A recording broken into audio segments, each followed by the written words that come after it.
Hello everyone, good morning to all of you and once again welcome back on our YouTube channel SKV Mantu Sir. So dear viewers, आज हम लोग एक बेहतरीन topic लेंगे।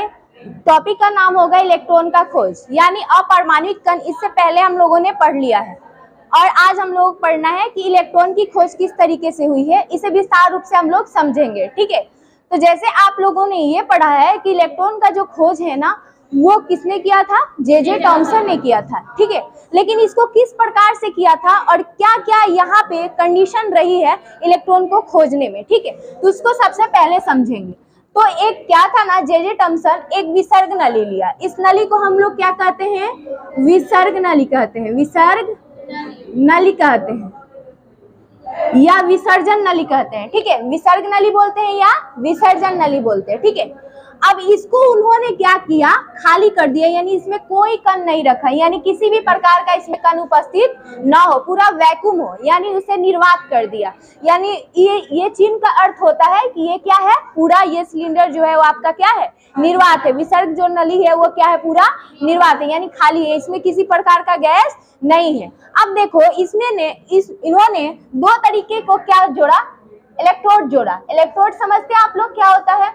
धनायन या ऋणायन को ही हम लोग इलेक्ट्रोड बोलते हैं, है कि नहीं। यानी एक कैथोड को जोड़ा, एक एनोड को जोड़ा, इसे ही हम लोग क्या कहते हैं? इलेक्ट्रोड बोलते हैं। क्या बोलते हैं? इलेक्ट्रोड। यानी कैथोड रॉड हो या एनोड रॉड हो, इसे ही हम लोग क्या बोलते हैं? इलेक्ट्रोड बोलते हैं, ठीक है। अब देखोगे कैथोड जो था ना, ये ऋणात्मक था और जो एनोड था ना वो क्या था? धनात्मक था।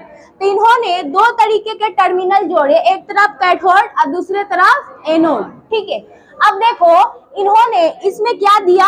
उच्च वोल्ट, यानी उच्च वोल्ट वाले बैटरी से जोड़ा और इसमें उच्च वोल्ट दिया और यहाँ पे निम्न दाब लगाया। क्योंकि देखो जब वो विसर्ग नाली खाली होगा तो उसमें दाब अपने आप क्या हो जाएगा? बहुत ज्यादा कम हो जाएगा, यानी अल्प दाब हो जाएगा। यानी जैसे ही इसमें विद्युत धारा प्रवाहित होगी तो इसमें कोई कण ही नहीं है जो आर पार इधर उधर टकराए या कोई दबाव लगाए, तो यहाँ पे दाब क्या हो जाएगी? अल्प हो जाएगी, यानी बहुत ज्यादा कम हो जाएगा, ठीक है। अब देखो यहाँ पे जैसे इन्होंने क्या किया, इसमें उच्च दाब लगभग 10,000 वोल्ट इसमें प्रवाहित किया तो इससे एक क्या निकला? किरण निकला। क्या निकला? किरण निकला, जो कि दिखाई नहीं दिया। और ये सीधा देखोगे एक तरफ ये क्या है? छिद्रदार है, एक तरफ क्या है? ये प्लेन है। और जैसे इस छिद्रदार जो प्लेटें इससे आगे निकलकर ZnS प्लेट से टकराई तो ये क्या होने लगा? चमकने लगा, चमकने लगा। अब देखो जो जे टॉमसन थे उनको किरण दिखाई नहीं दी, लेकिन जैसे ही इससे किरण आई और इसे भेद कर और इस दीवार पर उन्होंने किस चीज का लेप लगाया था? ZnS यानी जिंक सल्फाइड का। और जैसे ही इसे टकराया ये क्या होने लगा? चमकने लगा, ठीक है। क्योंकि यहाँ पे देखो द्युति पदार्थ है ये, यानी वैसे पदार्थ जो किसी किरण से टकराकर चमकने लगे उसे द्युति पदार्थ बोलते हैं। क्या बोलते हैं? द्युति पदार्थ, ठीक है। तो इन्होंने द्युति पदार्थ को क्या किया? यहाँ लगाया था। अब देखो ना ये चमकता और ना उनको पता चलता कि इससे किरण जो निकल रही है यहाँ जाकर टकरा रही है। पता चलता क्या जे टॉमसन को? नहीं पता चलता। लेकिन उन्होंने एक चालाकी किया कि इसके जो विसर्ग नली का जो अंतिम छोर है उसमें क्या कर दिया? ZnS का एक परत लगा दिया और जैसे ही कैथोड किरण निकला और एनोड किरण से टकराते हुए आगे आया और किसमें? इस दीवार में टकराया और ये दीवार क्या होने लगा? चमकने लगा। तो उन्होंने ये निष्कर्ष निकाला कि जब हम विसर्ग नली में उच्च दाब उच्च वोल्ट दे रहे हैं और निम्न दाब दे रहे हैं, तब क्या हो रहा है कि कैथोड से किरणें निकलकर कहाँ जा रही है? एनोड से टकरा रही है, यानी आगे बढ़ रही है कि नहीं। अब देखो जो कैथोड किरणें थी ना, अपारदर्शी है। अपारदर्शी का अर्थ क्या होता है? या अदृश्य, ठीक है। वो क्या बोल सकते हैं? अदृश्य।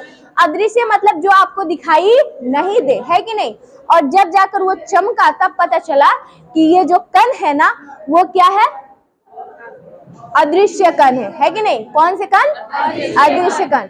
यानी देखो कैथोड से निकलने वाला जो किरण है उसे हम कैथोड किरण कहते हैं और एनोड से निकलने वाले किरण को क्या बोलते हैं? एनोड किरण। तो सबसे पहले कैथोड किरण की खोज की गई जिससे पता चला कि यहाँ पे इलेक्ट्रॉन पे कौन सा आवेश होता है?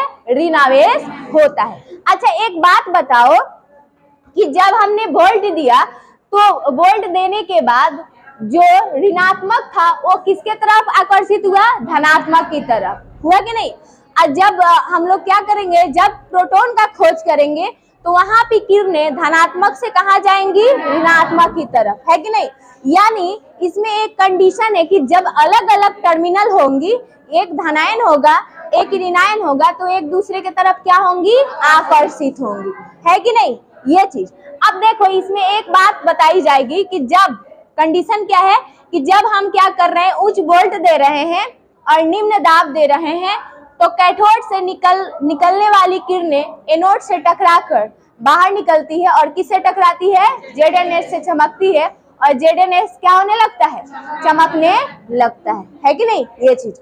उसके बाद से इसमें हम लोगों को एक चीज और कंडीशन रखना है कि जब हम लोग कैथोड किरणें निकाल रहे हैं यानी उच्च वोल्ट दे रहे हैं, निकल रही है, तो उसे हम देख नहीं सकते, वो कैसे होती है, अदृश्य होती है। कैसे होती है, अदृश्य, इनविजिबल होती है, उसे हम लोग देख नहीं सकते हैं, है कि नहीं। उसके बाद से एक चीज और है कि इसमें ना चुंबकीय प्रभाव का भी एक कंडीशन है। इसमें तो कोई कण नहीं है, नहीं ना है, इसमें कोई कण नहीं है। इसमें अगर हम लोग विद्युत का प्रभाव डाले या चुंबकीय प्रभाव डाले तो क्या कंडीशन आएगा, ठीक है। अब देखो कहीं भी हम लोग चुंबक रखते हैं, उसका चुंबकीय क्षेत्र जितना दूर तक रहेगा, उसके आसपास लोहा जाता है तो सबसे पहले क्या होता है, आपस में क्या होता है, आकर्षित होता है। क्या होता है, आकर्षित होता है, चिपक जाता है। अब देखो इसमें तो कुछ नहीं है, अब इसमें हम लोग क्या करेंगे, चुंबकीय प्रभाव डालेंगे, ठीक है। यानी यहाँ पे देखो बताया जाएगा कि बिना चुंबकीय या चुंबकीय प्रभाव की अनुपस्थिति में कैथोड किरणें सीधे जाती है, यानी कैथोड से कहाँ जाती है, एनोड तक जाती है। लेकिन जैसे ही हम लोग इसमें क्या करते हैं, चुंबकीय प्रभाव डाल देते हैं या हम लोग क्या करते हैं, इसमें विद्युतीय प्रभाव डाल देते हैं, तो यहाँ से कैथोड किरणें जो है ना सीधा निकलकर धनायन की तरफ जाती है, यानी एनोड की तरफ जाती है, यानी एनोड से टकराती है कि नहीं। ऋणात्मक कण कहाँ जाती है, धनात्मक कण पर। इस तरीके से जे थॉमसन ने क्या किया, इलेक्ट्रॉन का खोज किया। लेकिन इलेक्ट्रॉन का खोज करता जे थॉमसन है, लेकिन इलेक्ट्रॉन का नाम किसने दिया, आप लोग सोचें कभी। इलेक्ट्रॉन का नाम एस्टोनी ने दिया था। किसने दिया था, एस्टोनी ने, ठीक है। इलेक्ट्रॉन का खोज का श्रेय जो है वो जे थॉमसन को जाता है, लेकिन इलेक्ट्रॉन का नाम जो करण किया वो किसका श्रेय जाता है, एस्टोनी को जाता है। किसका जाता है, एस्टोनी को, एस्टोनी, ठीक है। ये क्या किया, इलेक्ट्रॉन का नाम दिया, ठीक है। अब देखो ये नीट में भी इस बार क्वेश्चन पूछा जा चुका है कि जो इलेक्ट्रॉन का खोजकर्ता कौन है और इलेक्ट्रॉन के नाम किसने दिया या इलेक्ट्रॉन का नामकरण किसने किया, है कि नहीं। तो इस बार नीट में पूछा गया एक क्वेश्चन था, है कि नहीं। तो यहाँ पे क्या हम बताएंगे, इलेक्ट्रॉन का नामकरण किसने किया, एस्टोनी ने किया, और इलेक्ट्रॉन का खोज किसने किया, जे थॉमसन ने किया। जे थॉमसन ने इलेक्ट्रॉन का खोज तो किया, लेकिन उसका नाम इलेक्ट्रॉन नहीं दिया था। किसने दिया था, एस्टोनी ने दिया था। तो इसके बारे में हम लोग क्या करेंगे, अब पूरा थ्योरी लिखेंगे। इतना बात समझ में आ गई।